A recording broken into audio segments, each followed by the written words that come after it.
Obviously, this film tackles a very important part of our history. Ano ang biggest challenge ninyo in bringing President Manuel L. Quezon's story to life on screen? Stepping into this character.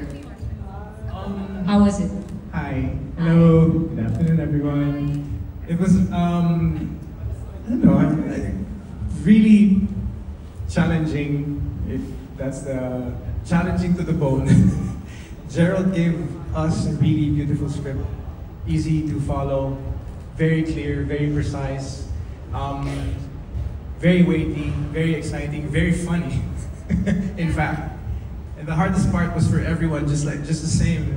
Paano kami pupunta dun sa una sa itsura ng mga karakter. And it took, sessions, like more than 5 sessions of 8-9 hours of look tests and prosthetics, almost 10. And then the second one is like, how do you portray someone who's, who ran for presidency in the 1930s? And ano yung nasa utak niya? What's it about power? What's it about, his charm, his charisma, and everything? He's just such a huge, huge personality. And so the pressure is like, how do you play this? And so, plus the sound, ibang-iba yung tunog mo dito. Iba, boses blank. But yun yung term nila dun sa Sir Rodney's his boses blank. I mean, with all due respect to the blank. It was really the best, I think, the best, most challenging role I've ever played. So thank you. Thank you very much. Let's put Direk, of course, in the hot seat. Pareho silang nakatingin sa iyo, Direk Gerald. Congratulations, by the way. So, can you give Direk Gerald a big well-deserved round of applause? What a journey for you, Direk. From General Luna to Goyo, kinumpleto mo ang journey. Again, Daphne was saying, we have to finish this by 2025. So, the final chapter, what was it like for you and what made Quezon special? What made Quezon, the last question first. Siguro kasi it's an unprecedented feat in Philippine cinema.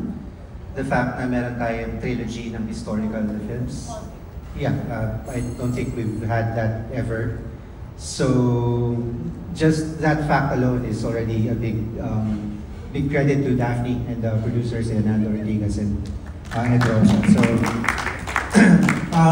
before General Luna, I didn't even think that was possible.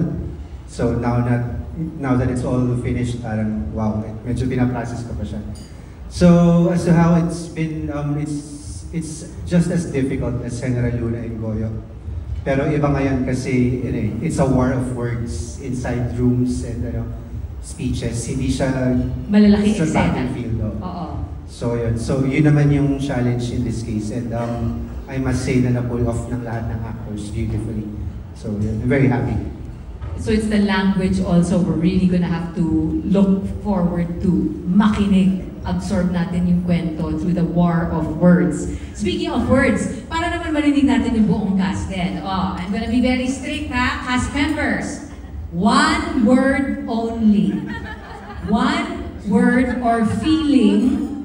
What will you use to describe Quezon? The movie, The movie. Your part in this movie. Or at least your experience in this movie. One word only, a feeling, and why?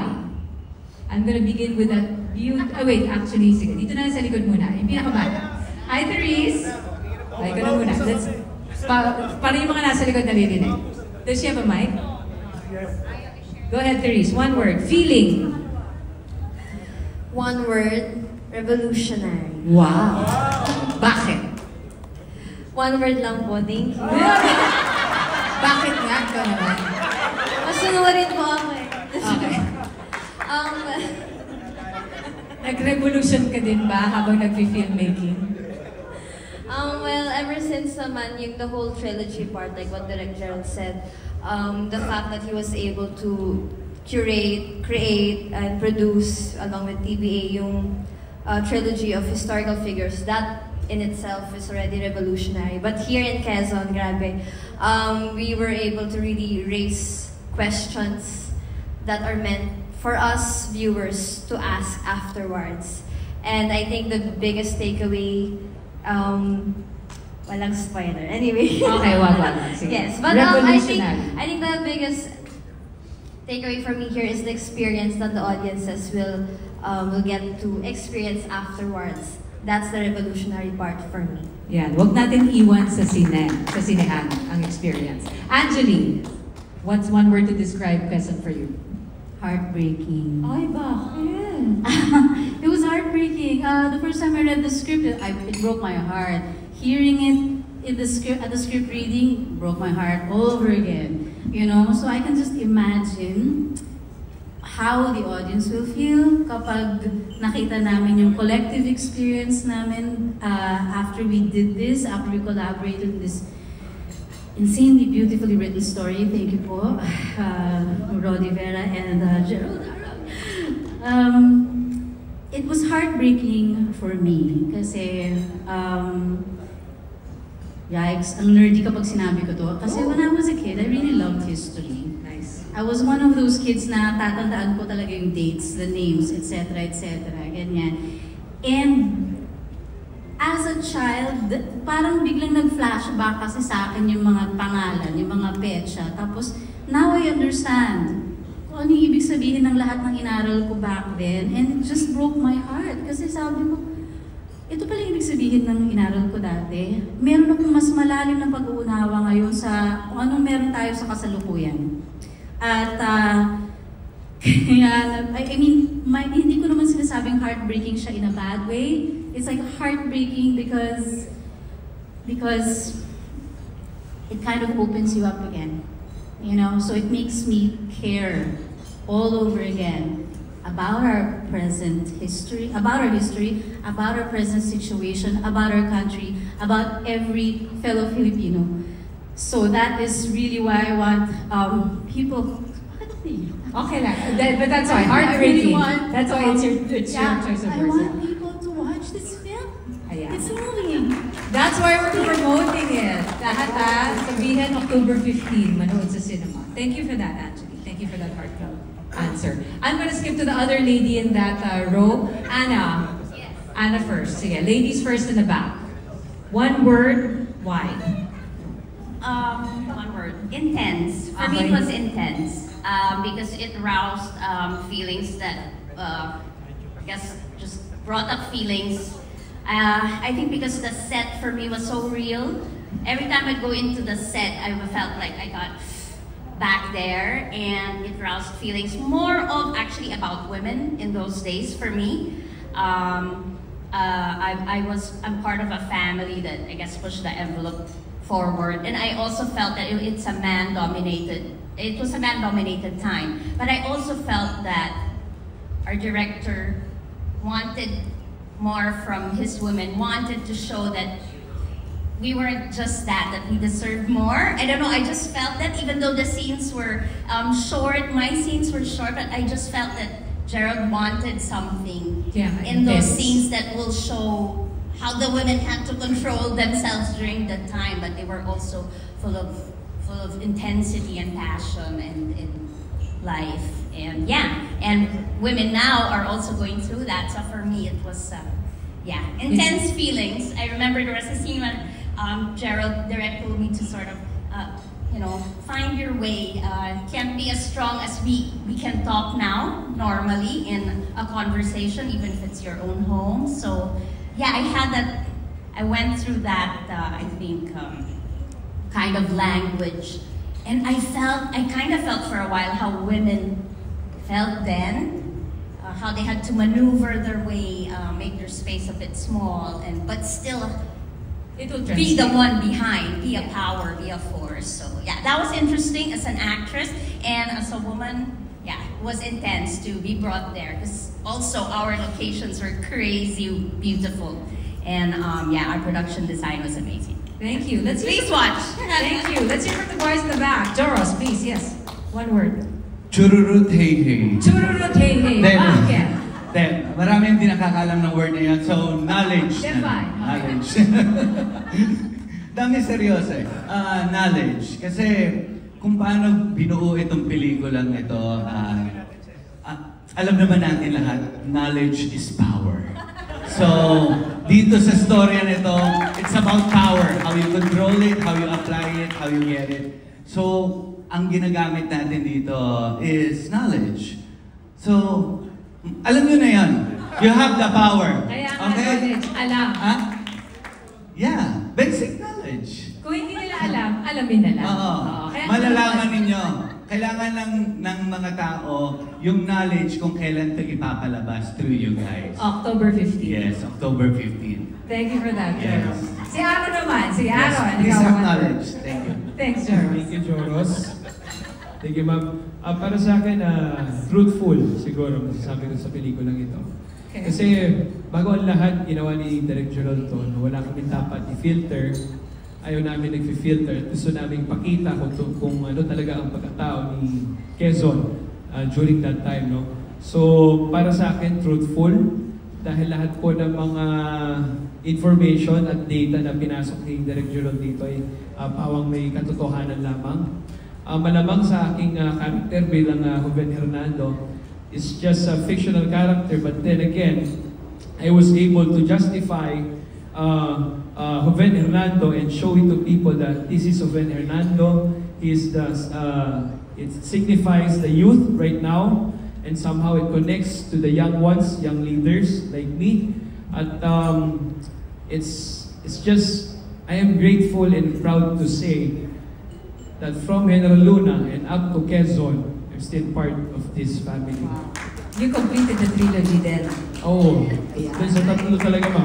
Wow. Oh. What a journey. Because you have the knowledge, sabi nga ni Joros, and we all have the power. Thank you for that, Aaron. Shifting gears for Jake and Karil. Sige, ayan, we're slowly making our way down. Shifting gears lang. I hear nga, speaking of connection to the youth, galing daw kayong nationwide tour for Quezon. We also went through mall rounds in an election campaign and sortie style. Diba? Nakita ko yun sa social media.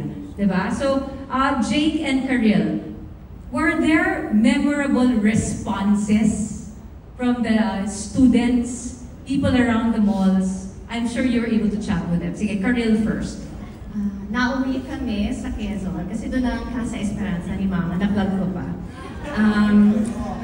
Nakakatuwa na talagang we had 1,200 students on the first day, ng Saturday, tapos on the second day, taga Candelaria, Quezon naman.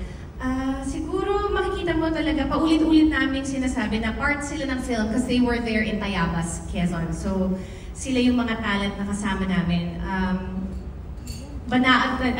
Kitang-kita mo sa mukha nila, sa attitude nila that they love Quezon so much. And I think just seeing all the students there together, ang tatapang ng mga tanong nila. Very good. Nakakakaba, di ba, Ben? So, may kabang factor kasi ang laki ng expectation nila sa mga generation natin. So, we have to level up because the youth is really there. I think that's what Joros was saying. Knowledge nga is power. Knowledge is power, oo. Nag-aaral sila. Nag-aaral Oo, sila. nag-aaral and Matapang we can din see. sila. Very good. Maganda mga katanungan nila. Yan ang future ng Pilipinas. Nakikita naman natin ngayon really how involved the future generation are. Wonderful. To you, Jake, you were saying may isang magandang katanungan yung isa sa mga students. Yeah, Would you like to share? One of the things na very memorable ng tour namin, actually the whole tour is very impressive kasi you're reaching out dun sa mga tao, no? Tsaka yung mga forum, napaka-halaga pala nun para makonect sa mga tao. And one of the things na lumabas na question, one of the students, tatalino ng mga bata, is that sa character mo, anong gagawin, kung anong iisipin ng character mo sa nangyayari sa politika ngayon. Wow. And that really, I think we were kind of shocked that we heard that kasi nag-isip muna kami bago magsalita. Usually we're very, very easy to, sige na, sagutin na natin to, magpakengko. It made you all We think. really had to think, wow. And dig deep because that also really means nag-research din kayo sa mga character nyo. Whether fictional or talagang someone you portrayed in his, historical truth. So, I'm not going to give you that answer now. Why not? But as my character, as Manuel Nieto, probably, I mean, we look at our what's happening in our country, and you say, you will feel that you are moved and engaged. You want to engage in what's happening. You want to be part of history, the right side of history. I think that's just common sense. It doesn't matter if it's our character or me. That's how I think about it. Thank you. Thank you for that, Jake. And I think it was a wonderful experience again to really engage the youth and the people, how they will be responding to this film. So Chris, back to you for that one word of your experience of Quezon, of what it is about Quezon people should take home or watch out for. Baguhin ko lang yung angle. Well, I think you will start questioning. Questioning, okay. Yeah. Because parang now kasi when you look at the landscape of politics, you will ask, saan ba galing itong mga nangyayari ito? But then, with the movie, parang, wow, meron palang pinanggalingan from way back. So you will see a lot of things that are familiar that's happening now. It's the power play, it's the things that changed people into powerful monsters. Roots, kumbaga. We're gonna dig deep into the roots. So I think my word would be Questions. Questions. How about you, Benjamin? Thank you. Takeaway angle, what our audiences should watch out for when they watch Quezon. Mas gusto ko yung angle ng una. No, okay lang. So, nasa harap kayo eh. Kaya kinailangan ko i-change yung angle. Mon, ikaw sunod ha. Sige, Mas advance yung question sa amin. Yeah, discerning, I think. To be able to discern that or blueprint. Because this movie will give you the...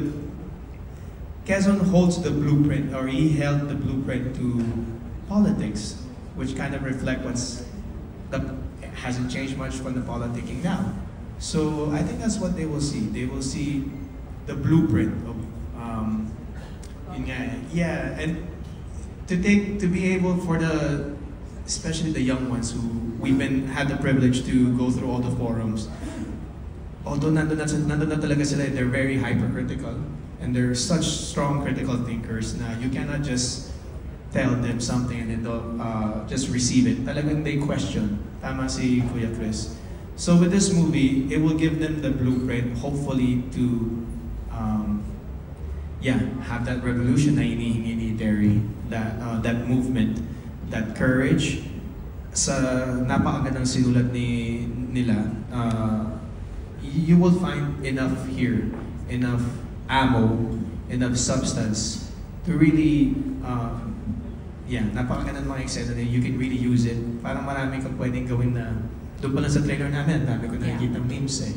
So, with the entire movie, you will really see, okay, whichever side you fall, whichever party you follow, or whichever opinion you have of what's happening, you will find something here to use. So hopefully that's what they get.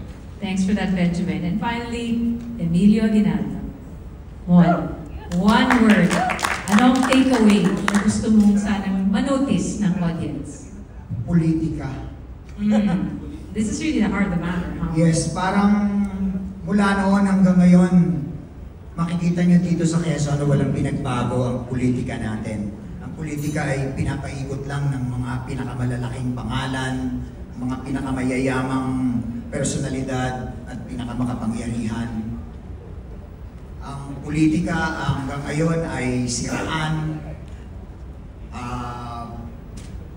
Siyempre, ang ambisyon ay hawakan ang kapangyarihan.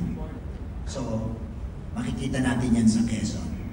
And sana, not just to see it, but something to learn from. Ano nga ba yung sabihan? Kung hindi ka marunong tumingin sa pinanggalingan, di ba? Hindi ka makakarating sa paroroonan. Kaya nga tayo eh, di ba? Kaya nga napakahalaga nitong Quezon dahil alam naman natin ang kasaysayan ay napakahalaga. Yun nga, hindi tayo natuto doon sa kasaysayan natin eh. Kaya hanggang ngayon yung politika natin ganito pa rin. Well, definitely it's a wake-up call.